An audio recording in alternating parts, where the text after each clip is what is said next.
ಆತ್ಮೀಯ ಸ್ಪರ್ಧಾ ಮಿತ್ರರೇ, ರೇಖಾಗಣಿತದ ನಾವು ಬಹುಭುಜಾಕೃತಿಯನ್ನು ನೋಡಿದ್ದೇವೆ. ಸೊ ಇವಾಗ ಬಹುಭುಜಾಕೃತಿಯಲ್ಲಿ ಮೊದಲನೇ ಅಧ್ಯಾಯ ಯಾವುದಪ್ಪ ಅಂದರೆ ತ್ರಿಭುಜಗಳ ಬಗ್ಗೆ ನೋಡ್ತಾ ಇದ್ದಾವೆ. ನೋಡ್ರಿ, ತ್ರಿಭುಜ ಅಂದರೆ ಮೂರು ಬಾಹುಗಳಿಂದ ಆವೃತ್ತ ರೇಖಾಕೃತಿಯನ್ನು ತ್ರಿಭುಜ ಎನ್ನುವರು. ಅಂದರೆ ಮೂರು ಬಾಹುಗಳಿಂದ ಆವರಿಸಿರುವಂಥ ಒಂದು ರೇಖಾಕೃತಿಯನ್ನು ಏನಂತ ಕರಿತೇವೆ ಅಂದರೆ ತ್ರಿಭುಜ ಅಂತ ಕರಿತಾ ಇದ್ದೇವೆ. ಸೊ ಈ ರೀತಿಯಾಗಿರುವಂತಹ ಆಕೃತಿಗಳನ್ನು ನಾವು ತ್ರಿಭುಜಗಳನ್ನಾಗಿ ನೋಡ್ತಾ ಇದ್ದೇವೆ. ಇನ್ನು ತ್ರಿಭುಜದಲ್ಲಿ ವಿಧಗಳನ್ನು ನೋಡೋಣ. ತ್ರಿಭುಜದಲ್ಲಿ ಎರಡು ವಿಧಗಳದಾವ. ಒಂದು ಬಾಹುಗಳ ಆಧಾರದ ಮೇಲಿನ ತ್ರಿಭುಜ, ಇನ್ನೊಂದು ಕೋನಗಳ ಆಧಾರದ ಮೇಲಿನ ತ್ರಿಭುಜ. ಸೊ ಬಾಹುಗಳ ಆಧಾರದ ಮೇಲೆ ಮೂರು ತ್ರಿಭುಜಗಳಾಗಿ ವಿಭಾಗ ಮಾಡ್ತೇವೆ, ಕೋನಗಳ ಆಧಾರದ ಮೇಲೆ ಮೂರು ತ್ರಿಭುಜಗಳಾಗಿ ವಿಭಾಗ ಮಾಡ್ತಾ ಇದ್ದೇವೆ. ಸೊ ಬಾಹುಗಳ ಆಧಾರದ ಮೇಲೆ ಮೊದಲನೇದು ಸಮಬಾಹು ತ್ರಿಭುಜ, ಎರಡನೇದು ಸಮದ್ವಿಬಾಹು ತ್ರಿಭುಜ, ಮೂರನೇದು ಅಸಮಬಾಹು ತ್ರಿಭುಜ. ಇಲ್ಲಿ ಸಮಬಾಹು ತ್ರಿಭುಜ ಬಗ್ಗೆ ನೋಡಬೇಕಾಗಿತ್ತು ಅಂದರೆ ಈ ತ್ರಿಭುಜದಲ್ಲಿ ಮೂರು ಬಾಹುಗಳು ಏನಾಗಿರ್ತಾವೆ ಅಂದ್ರೆ ಅಳತೆ ಸಮನಾಗಿರ್ತಾ ಇದೆ. ಆಮೇಲೆ ಈ ತ್ರಿಭುಜದಲ್ಲಿ ಮೂರು ಕೋನಗಳ ಅಳತೆಯೂ ಕೂಡ ಸಮ ಇರ್ತದೆ. ಅಂದರೆ ಎಷ್ಟು ಡಿಗ್ರಿಗೆ? 60 ಡಿಗ್ರಿಗೆ. ಸಮಬಾಹು ತ್ರಿಭುಜ, ಸಮಕೋನೀಯ ತ್ರಿಭುಜ ಎರಡೂ ಒಂದೇ ರೀ. ನೆಕ್ಸ್ಟ್ ಎರಡನೇದು ಸಮದ್ವಿಬಾಹು ತ್ರಿಭುಜ. ಇಲ್ಲಿ ತ್ರಿಭುಜದಲ್ಲಿ ಯಾವುದಾದರೂ ಎರಡು ಬಾಹುಗಳು ಏನಾಗಿರ್ತಾವ ಅಂದ್ರೆ ಸಮ ಆಗಿರ್ತಾವ. ಮತ್ತು ಅದಕ್ಕೆ ಇನ್ನೊಂದು ಲಕ್ಷಣ ಏನಪ್ಪ ಅಂದ್ರೆ ಸಮದ್ವಿಬಾಹು ತ್ರಿಭುಜದಲ್ಲಿ ಸಮಬಾಹುಗಳ ಅಭಿಮುಖ ಕೋನಗಳು ಸಮ ಆಗಿರ್ತಾವ. ಸಮಬಾಹುಗಳ ಅಭಿಮುಖ ಕೋನಗಳು ಕೂಡ ಏನಾಗಿರ್ತಾವ ಅಂದ್ರೆ ಸಮ ಆಗಿರ್ತಾವ ಸಮದ್ವಿಬಾಹು ತ್ರಿಭುಜದಲ್ಲಿ. ಇನ್ನು ಅಸಮಬಾಹು ತ್ರಿಭುಜದಲ್ಲಿ ಮೂರು ಬಾಹುಗಳ ಅಳತೆ ಬೇರೆ ಬೇರೆ ಆಗಿರ್ತಾ ಇದೆ, ಅದಕ್ಕೆ ಅಸಮಬಾಹು ತ್ರಿಭುಜ ಅಂತ ಕರಿತಾ ಇದ್ದಾವೆ. ಇನ್ನು ಕೋನಗಳ ಆಧಾರದ ಮೇಲಿನ ತ್ರಿಭುಜಗಳು, ಕೋನಗಳ ಆಧಾರದ ಮೇಲೆ ತ್ರಿಭುಜಗಳು ಎಷ್ಟದಾವ ಅಂದರೆ ಅಲ್ಲಿಯೂ ಕೂಡ ಮೂರದಾವ. ಏನಪ್ಪ ಅಂದರೆ ಒಂದೇದು ಲಘುಕೋನ ತ್ರಿಭುಜ. ಈ ತ್ರಿಭುಜದಲ್ಲಿ ಮೂರು ಕೋನಗಳು ಕೂಡ ಏನಾಗಿರ್ತಾವ ಅಂದ್ರೆ ಲಘು ಕೋನಗಳಾಗಿರ್ತಾ ಇದ್ದಾವ. ಎರಡನೇದು ಲಂಬಕೋನ ತ್ರಿಭುಜ. ಇಲ್ಲಿ ಒಂದು ಲಂಬಕೋನ ಇರ್ತದ, ಉಳಿದೆರಡು ಕೋನಗಳು ಲಘು ಕೋನಗಳಾಗಿರ್ತಾ ಇದ್ದಾವ. ಇನ್ನು ವಿಶಾಲ ಕೋನ ತ್ರಿಭುಜದಲ್ಲಿ ಮೂರನೇದು ಒಂದು ವಿಶಾಲ ಕೋನ, ಉಳಿದೆರಡು ಕೋನಗಳು ಲಘು ಕೋನಗಳಾಗಿರ್ತಾವ. ಇವು ತ್ರಿಭುಜದ ವಿಧಗಳು. ಇನ್ನು ತ್ರಿಭುಜದ ಲಕ್ಷಣಗಳನ್ನು ನೋಡೋಣ. ತ್ರಿಭುಜದ ಲಕ್ಷಣಗಳು ಮೊದಲನೇದು ಒಂದು ತ್ರಿಭುಜದ ಮಧ್ಯರೇಖೆ. ಅಂದರೆ ತ್ರಿಭುಜದಲ್ಲಿರುವಂಥ ಮಧ್ಯರೇಖೆಗಳನ್ನು ಯಾವ ರೀತಿ ರಚನೆ ಮಾಡ್ತಾ ಇದ್ದಾವೆ ನೋಡ್ರಿ. ಮಧ್ಯರೇಖೆ ಅಂದರೆ ಒಂದು ರೇಖೆಯು ತ್ರಿಭುಜದ ಒಂದು ಶೃಂಗ ಮತ್ತು ಅದರ ಅಭಿಮುಖ ಬಾಹುವಿನ ಮಧ್ಯ ಬಿಂದುವನ್ನು ಸೇರುತ್ತದೆ. ಇಲ್ಲಿ ನಾವೊಂದು ರಚನೆ ಮಾಡೀನಿ. ಎ ಶೃಂಗಬಿಂದು ಐತಿ, ಆ ಶೃಂಗಬಿಂದುವಿನ ಅಭಿಮುಖವಾಗಿರುವ ಬಾಹು ಯಾವುದು? B C. ಈ ಬಿ ಸಿ ಬಾಹುವಿನ ಮಧ್ಯ ಬಿಂದುವಿಗೆ ಸೇರಿಸಿದಂತಹ ರೇಖೆಯನ್ನು ನಾವೇನು ಕರಿತೇವೆ ಅಂದ್ರೆ ಮಧ್ಯರೇಖೆ ಅಂತ ಕರಿತಾ ಇದ್ದೇವೆ. ಹಾಗಾದರೆ ಇಲ್ಲಿ ಬಿ ಡಿ ಮತ್ತು ಡಿ ಸಿಗಳು ಏನಾಗಿರ್ತಾವೆ ಅಂದ್ರೆ ಸಮ ಆಗಿರ್ತದೆ. ಎ ಡಿ ಏನಪ್ಪ ಅಂದರೆ ಮಧ್ಯರೇಖೆ, ತ್ರಿಭುಜ ಎ ಬಿ ಸಿಯ ಮಧ್ಯರೇಖೆ ಆಗಿರ್ತಾ ಇದೆ. ಇನ್ನು ತ್ರಿಭುಜದ ಎತ್ತರ ಏನು? ಒಂದು ತ್ರಿಭುಜದ ಎತ್ತರಗಳು ಅಂದರೆ ತ್ರಿಭುಜದ ಪ್ರತಿಯೊಂದು ಬಾಹುವಿಗೂ ನಾವು ಏನು ಮಾಡ್ಬೋದು ಅಂದರೆ ಎತ್ತರವನ್ನು ರಚನೆ ಮಾಡ್ಬೋದು. ಇಲ್ಲ ನೋಡ್ರಿ, ಎತ್ತರ ಒಂದು ಅಂತ್ಯಬಿಂದುವಿನ ತ್ರಿಭುಜದ ಶೃಂಗದ ಮೇಲಿರುತ್ತದೆ, ಮತ್ತೊಂದು ಅದರ ಅಭಿಮುಖ ಬಾಹುವಿನೊಳಗಡೆ ರೇಖೆಯ ಮೇಲೆ ಇರುತ್ತದೆ. ಅಂದರೆ ಒಂದೊಂದು ತ್ರಿಭುಜದಲ್ಲಿ ಏನಪ್ಪ ಅಂದ್ರೆ ಈ ಎತ್ತರ ತ್ರಿಭುಜದ ಹೊರಭಾಗದಲ್ಲಿ ಇರ್ತದೆ, ಒಂದೊಂದು ತ್ರಿಭುಜದ ಒಳಭಾಗದಲ್ಲಿ ಇರ್ತದೆ. ಹಾಗಾದರೆ ಇಲ್ಲಿ ಲಘುಕೋನ ತ್ರಿಭುಜದಲ್ಲಿ ನೋಡಿದಾಗ ತ್ರಿಭುಜದ ಒಳಭಾಗದಲ್ಲಿ ಏನಪ್ಪ ಅಂದ್ರೆ ತ್ರಿಭುಜದ ಎತ್ತರ ಬಂದದ. ನಾವು ಇದಕ್ಕೆ ಏನು ಅನ್ಬೋದು ಅಂದ್ರೆ ಲಂಬಾರ್ಧಕ ರೇಖೆ ಅಂತಲೂ ಕರಿತಾ ಇದ್ದೇವೆ. ಅದಾದಮೇಲೆ ಲಂಬಕೋನ ತ್ರಿಭುಜದಲ್ಲಿ ಏನು ಬರ್ತದೆ? ತ್ರಿಭುಜದ ಅಂತ್ಯಬಿಂದುವಿನಲ್ಲಿ ಅಂದರೆ ತ್ರಿಭುಜದ ಬಾಹುಗಳ ಅಂತ್ಯಬಿಂದುವಿನಲ್ಲಿ ಬರ್ತಾ ಇದೆ. ಇನ್ನು ವಿಶಾಲ ಕೋನ ತ್ರಿಭುಜದಲ್ಲಿ ತ್ರಿಭುಜದ ಹೊರಭಾಗದಲ್ಲಿ ಬರ್ತಾ ಇದೆ ಒಂದೊಂದು ಸಲ. ಹೀಗೆ ತ್ರಿಭುಜದಲ್ಲಿ ಪ್ರತಿಯೊಂದು ಬಾಹುವಿನ ಮೂಲಕ ಪ್ರತಿಯೊಂದು ಬಾಹುವಿಗೆ ನಾವು ಏನು ಮಾಡ್ಬೇಕಂದ್ರೆ ಅದರ ಅಭಿಮುಖ ಶೃಂಗದಿಂದ ಲಂಬ ಎತ್ತರವನ್ನು ಎಳೆಯಬಹುದಾಗಿದೆ. ನೆಕ್ಸ್ಟ್ ನೋಡ್ರಿ, ತ್ರಿಭುಜದ ಬಾಹ್ಯ ಕೋನ. ಸೊ ಇದ್ರ ಮೇಲೆ ಪ್ರಶ್ನೆ ಫಿಕ್ಸ್ ಇರ್ತಾ ಇದೆ. ತ್ರಿಭುಜದ ಒಂದು ಬಾಹ್ಯ ಕೋನವು ಅದರ ಅಂತರಾಭಿಮುಖ ಕೋನಗಳ ಮೊತ್ತಕ್ಕೆ ಸಮನಾಗಿರ್ತಾ ಇದೆ. ಇಲ್ಲಿ ಅದನ್ನು ಸಾಧನೆ ಮಾಡ್ತಾ ಇದ್ದಾರೆ ನೋಡ್ರಿ. ಇಲ್ಲೊಂದು ತ್ರಿಭುಜ ಐತಿ, ಯಾವುದು ಎ ಬಿ ಸಿಯಲ್ಲಿ. ಬಾಹ್ಯ ಕೋನ ಯಾವುದಪ್ಪ ಅಂದರೆ ಕೋನ್ ಎ ಸಿ ಡಿ. ಬಾಹ್ಯ ಕೋನ ಯಾವುದು? A C D. ಅಂದರೆ ಈ ಕೋನದ ಮೊತ್ತ ಇವೆರಡೂ ಕೋನ, ಈ ಕೋನದ ಅಳತೆ ಇವೆರಡೂ ಕೋನಗಳ ಮೊತ್ತಕ್ಕೆ ಸಮ ಆಗಿರ್ತದೆ ತಾನ್ರಿ. ಅದರ ಪಾರ್ಶ್ವ ಕೋನ ಅಲ್ರಿ, ಅದ್ರ ಪಕ್ಕದಲ್ಲಿರುವ ಕೋನದ ಅಭಿಮುಖ ಕೋನ ಅಂತ ಕರಿತಾ ಇದ್ದಾವೆ. ಮತ್ತು ಏನು ಮಾಡ್ತಾ ಇದ್ದೀನಿ ಅಂದ್ರೆ ಎ ಬಿಗೆ ಸಿ ಇ ಸಮಾಂತರ ಆಗುವಂತೆ ಒಂದು ರೇಖೆಯನ್ನು ಎಳೆದಿದ್ದಾನೆ. ಇನ್ನು ಕೋನ 1 ಮತ್ತು ಕೋನ ಎಕ್ಸ್ ಪರ್ಯಾಯ ಕೋನಗಳಾಕಾವ. ಯಾವ ಆಕಾರದಲ್ಲದ ಅಂದ್ರೆ ಜಡ್ ಆಕಾರದಲ್ಲದಾವ. ಸೊ ಇಲ್ಲಿ ಜಡ್ ಆಕಾರದಲ್ಲಿ ಪರ್ಯಾಯ ಕೋನಗಳು ಇರ್ತಾ ಇದ್ದಾವೆ. ಮತ್ತು ಸಮಾಂತರ ರೇಖೆಗಳ ಮಧ್ಯದಲ್ಲಿ ಉಂಟಾದ ಪರ್ಯಾಯ ಕೋನಗಳು ಮತ್ತು ಅನುರೂಪ ಕೋನಗಳು ಸಮನಾಗಿರ್ತಾವೆ. ಅದೇ ರೀತಿ ಕೋನ 2 ಮತ್ತು ಕೋನ ವಾಯ್ ಅನುರೂಪ ಕೋನಗಳು ಎಫ್ ಆಕಾರದಲ್ಲಿ ಸಿಗ್ತಾ ಇದ್ದಾವೆ. ಇನ್ನು ಕೋನ 1 ಪ್ಲಸ್ ಕೋನ 2 ಈಕ್ವಲ್ ಟು ಎಕ್ಸ್ ಪ್ಲಸ್ ಕೋನ ಎಕ್ಸ್ ಪ್ಲಸ್ ಕೋನ ವಾಯ್. ಅಂದರೆ ಸಮೀಕರಣ 1 ಇದನ್ನು ಸಮೀಕರಣ 2 ಏನು ಮಾಡಬಹುದು ಅಂದರೆ ಕೂಡಿಸ್ತಾ ಇದ್ದಾನೆ. ಸಮೀಕರಣ 1 ಮತ್ತು 2 ಕೂಡಿಸಿದಾಗ ಕೋನ ಎ ಪ್ಲಸ್ ಕೋನ B equal to x plus y ಕೂಡಿಸಿದಾಗ ಅದ್ರ ಏನಾಗ್ತದೆ? ಕೋನ ಎ ಸಿ ಡಿ. ಸೊ ಹಾಗಾದರೆ ಎ ಪ್ಲಸ್ ಕೋನ B equal to A C D ಕೋನದ ಅಳತೆ ಆಗಿದೆ. ಹಾಗಾದರೆ ಇದರ ಮೇಲಿನ ಸಮಸ್ಯೆಗಳನ್ನು ನೋಡೋಣ. ಏನ ಇಲ್ಲಿದಾವ ನೋಡ್ರಿ. ಬಾಹ್ಯ ಕೋನದ ಅಳತೆ ಕೇಳ್ತಿದ್ದಾನೆ. ಬಾಹ್ಯ ಕೋನ ಅಂದರೆ ಯಾವುದು? A C D. ಈ ಎ ಸಿ ಡಿ ಕೋನದ ಅಳತೆ ಕೋನ ಎ ಮತ್ತು ಕೋನ ಬಿ ಅಳತೆಗೆ ಸಮನಾಗಿರ್ತಾ ಇದೆ.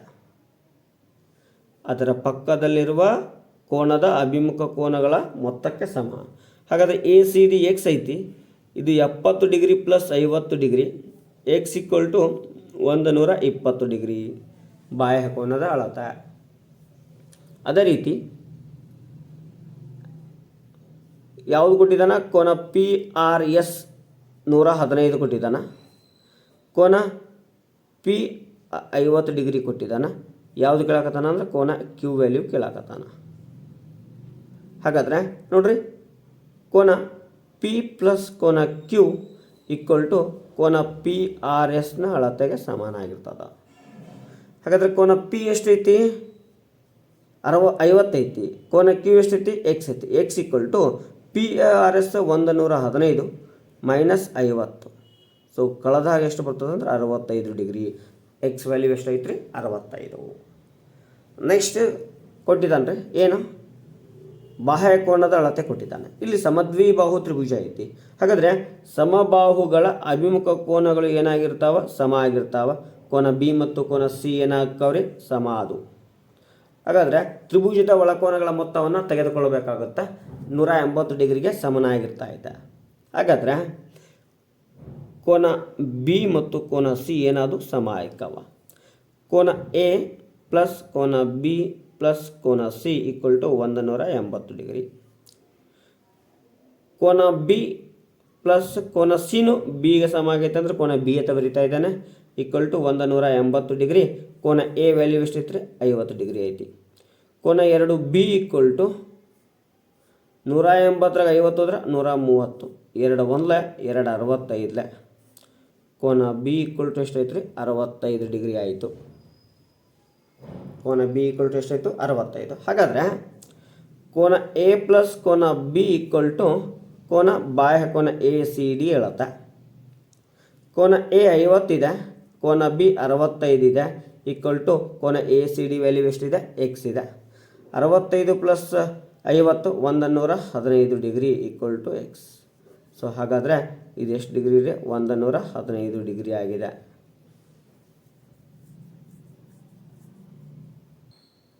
ಇನ್ನು ತ್ರಿಭುಜದ ಒಳಕೋನಗಳ ಮೊತ್ತ ನೋಡ್ರಿ. ತ್ರಿಭುಜದ ಒಳಕೋನಗಳ ಮೊತ್ತವು 180 ಡಿಗ್ರಿಗೆ ಸಮನಾಗಿರ್ತಾ ಇದೆ. ಯಾವುದೇ ತ್ರಿಭುಜ ತಗೊಳ್ರಿ, ಆ ತ್ರಿಭುಜದ ಒಳಕೋನಗಳ ಮೊತ್ತ 180. ಹಾಗಾದರೆ ನಾವು ಈಗಾಗಲೇ ಬಾಹ್ಯ ಕೋನದ ಅಳತೆ ಕಲ್ತೇವೆ. ಏನು? ಬಾಹ್ಯ ಕೋನವು ಅದರ ಪಾರ್ಶ್ವ ಕೋನದ ಅಂದರೆ ಅದರ ಪಕ್ಕದ ಕೋನದ ಅಭಿಮುಖ ಕೋನಗಳ ಮೊತ್ತಕ್ಕೆ ಸಮ. ಅಂದರೆ ಕೋನ 1 ಪ್ಲಸ್ ಕೋನ 2 ಈಕ್ವಲ್ ಟು ಕೋನ 4.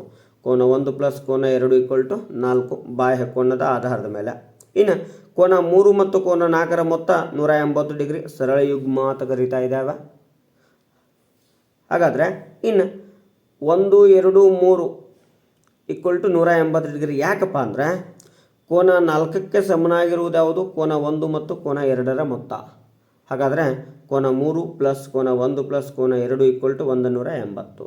ಸೊ ಸೀದಾ ಬರ್ಕೊಂಡ್ಬಿಡ್ತೀನಿ. ಕೋನ 1 ಕೋನ 2 ಕೋನ 3 ಈಕ್ವಲ್ ಟು 180. ಹಾಗಾದರೆ ತ್ರಿಭುಜದ ಒಳಕೋನಗಳ ಮೊತ್ತ 180 ಡಿಗ್ರಿಗೆ ಸಮನಾಗಿರ್ತಾ ಇದೆ. ಎಸ್. ಇನ್ನು ಅದರ ಮೇಲಿನ ಸಮಸ್ಯೆಗಳು ಎಕ್ಸ್ ಮತ್ತು ವಾಯ್ ಬೆಲೆ ಕಂಡುಹಿಡಿಯುತ್ತದೆ ಅನ್ರಿ. ನೋಡ್ರಿ ಇಲ್ಲಿ ಕೋನ ಎಕ್ಸ್ ಪ್ಲಸ್ ಕೋನ ವಾಯ್ ಪ್ಲಸ್ ಕೋನ 50 ಡಿಗ್ರಿ ಈಕ್ವಲ್ ಟು 180 ಡಿಗ್ರಿ ಇದೆ. ಹೌದ್ರಿ. ಹಾಗಾದರೆ ಅದೇ ರೀತಿ ಕೋನ ವಾಯ್ ಪ್ಲಸ್ 120 ಈಕ್ವಲ್ ಟು 180 ಡಿಗ್ರಿಗೆ ಸಮನಾಗಿರ್ತದೆ. ಯಾಕಪ್ಪ ಅಂದ್ರೆ ಸರಳ ಯುಗ್ಮದ ಆಧಾರದ ಮೇಲೆ ಒಂದು ಸರಳ ರೇಖೆಯ ಮೇಲೆ ಒಂದು ಕಿರಣ ನಿಂತಾಗ ಅಲ್ಲಿ ಉಂಟಾಗುವ ಎರಡು ಕೋನಗಳ ಮೊತ್ತ 180 ಡಿಗ್ರಿ ಇತ್ತು ಅಂದರೆ ಅದು ಸರಳ ಯುಗ್ಮ ಅಂತ ಕರಿತೇವೆ. So y equal to 180 minus 120 degree. Y equal to ಎಷ್ಟು ಡಿಗ್ರಿ ಆಯ್ತು ರೀ? 60 ಡಿಗ್ರಿ ಆಯಿತು. ಹಾಗಾದ್ರೆ ಎಕ್ಸ್ ಇಲೇಟ್ಗಳನ್ನು plus 60 plus 50 equal to 180 degree. X equal to 180 minus 110 degree. X equal to ಎಷ್ಟು ಡಿಗ್ರಿ? 70. ಹಾಗಾದರೆ x equal to 70, y equal to 60 degree. Yes. ಅದೇ ರೀತಿ ನೆಕ್ಸ್ಟ್ ಪ್ರಶ್ನೆ ಕೊಟ್ಟಿದ್ದಾನೆ ನೋಡ್ರಲ್ಲಿ. ವಾಯ್ ಈಕ್ವಲ್ ಟು 80 ಡಿಗ್ರಿ ಅಂತ ತಗೋತಾ ಇದ್ದಾನೆ ರೀ. ಯಾಕಪ್ಪ ಅಂದರೆ ಶೃಂಗಾಭಿಮುಖ ಕೋನಗಳು, ಎರಡು ರೇಖೆಗಳು ಪರಸ್ಪರ ಛೇದಿಸಿದಾಗ ವಿರುದ್ಧ ಮುಖವಾಗಿ ಒಂದೇ ಪಾರ್ಶ್ವದಲ್ಲಿ ಉಂಟಾಗುವಂತಹ ಕೋನಗಳು ಏನಾಗಿರ್ತಾವೆ ಅಂದರೆ ಸಮನಾಗಿರ್ತಾವೆ. ಅವುಗಳನ್ನು ನಾವು ಏನು ಕರಿತೇವೆ ಅಂದ್ರೆ ಶೃಂಗಾಭಿಮುಖ ಕೋನಗಳು ಅಂತ ಕರಿತಾ ಇದ್ದಾವೆ. ಇನ್ನು ವಾಯ್ ವ್ಯಾಲ್ಯೂ ಸಿಕ್ತು. ಎಕ್ಸ್ ವ್ಯಾಲ್ಯೂ ಏನು?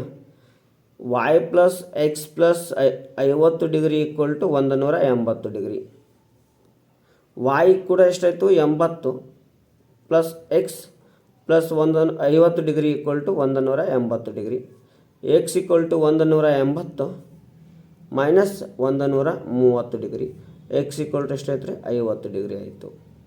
ಸೊ ಈ ರೀತಿಯಾಗಿ ನಾವು ಒಳಕೋನಗಳ ಆಧಾರದ ಮೇಲೆ ಸಮಸ್ಯೆಯನ್ನು ಏನು ಮಾಡ್ಬೋದು? ಕಂಡುಹಿಡಿಯಬಹುದಾಗಿದೆ. ನೆಕ್ಸ್ಟ್ ಅದೇ ರೀತಿಯಾಗಿ ಇನ್ನು 5ನೇ ಲಕ್ಷಣ ಏನು? ಒಂದು ತ್ರಿಭುಜದ ಎರಡು ಬಾಹುಗಳ ಮೊತ್ತವು ಮೂರನೇ ಬಾಹುಗಿಂತ ಹೆಚ್ಚಾಗಿರ್ತದೆ. ಅಂದರೆ ಒಂದು ತ್ರಿಭುಜವನ್ನು ರಚನೆ ಮಾಡಬೇಕಾಗಿತ್ತು, ಒಂದು ತ್ರಿಭುಜ ಆಗಬೇಕಾಗಿತ್ತು ಅಂದರೆ ಇಷ್ಟ ಒಂದು ನಿಯಮ ಐತ್ರಿ. ಏನು? ಯಾವುದೇ ಎರಡು ಬಾಹುಗಳ ಮೊತ್ತ ಮೂರನೇ ಬಾಹುಗಿಂತ ಹೆಚ್ಚಾಗಿರಲೇಬೇಕು. ರೈಟ್. ಹೀಗಿತ್ತು ಅಂದರೆ ಅಲ್ಲಿ ಏನಾಗ್ತದಪ್ಪ ಅಂದರೆ ಒಂದು ತ್ರಿಭುಜ ಉಂಟಾಗ್ತದೆ ಅಥವಾ ಒಂದು ತ್ರಿಭುಜ ರಚನೆ ಮಾಡಲು ಸಾಧ್ಯ ಆಗ್ತಾ ಇದೆ. ಅದೇ ರೀತಿಯಾಗಿ ಇನ್ನೊಂದೇನಿದೆ, ಒಂದು ತ್ರಿಭುಜದಲ್ಲಿ ದೊಡ್ಡ ಕೋನದ ಅಭಿಮುಖ ಬಾಹು ದೊಡ್ಡದಾಗಿರ್ತಾ ಇದೆ. ಎಕ್ಸಾಂಪಲ್ ಲಂಬಕೋನ ತ್ರಿಭುಜ ತಗೋತಾ ಇದ್ದಾನೆ. ಲಂಬಕೋನ ತ್ರಿಭುಜದಲ್ಲಿ 90 ಡಿಗ್ರಿ ಕೋನ ದೊಡ್ಡದು. ಹಾಗಾದ್ರೆ ಅದರ ಅಭಿಮುಖ ಕೋನ ವಿಕರ್ಣ ಐತಿ. ಸೊ ಆ ವಿಕರ್ಣ ಏನಾಗಿರ್ತದಪ್ಪ ಅಂದರೆ ಎರಡೂ ಬಾಹುಗಳಿಗಿಂತ ದೊಡ್ಡದಾಗಿರ್ತಾ ಇದೆ. ಹಾಗೆ ಇಲ್ಲೊಂದು ವಿಶಾಲ ಕೋನ ತ್ರಿಭುಜ ಇದೆ. ಈ ವಿಶಾಲ ಕೋನ ತ್ರಿಭುಜ ಕೋನ ಕ್ಯೂ ಪಿ ಮತ್ತು ಕೋನ ಆರ್ಗಿಂತ ಏನೈತಿ? ದೊಡ್ಡೈತಿ. ಹಾಗಾದರೆ ಕೋನ ಕ್ಯೂನ ಅಭಿಮುಖ ಬಾಹು ಯಾವುದು? P R. ಈ ಪಿ ಆರ್ ಈ ತ್ರಿಭುಜದಲ್ಲಿ ಅತಿ ದೊಡ್ಡ ಬಾಹು ಆಗಿರ್ತಾ ಇದೆ.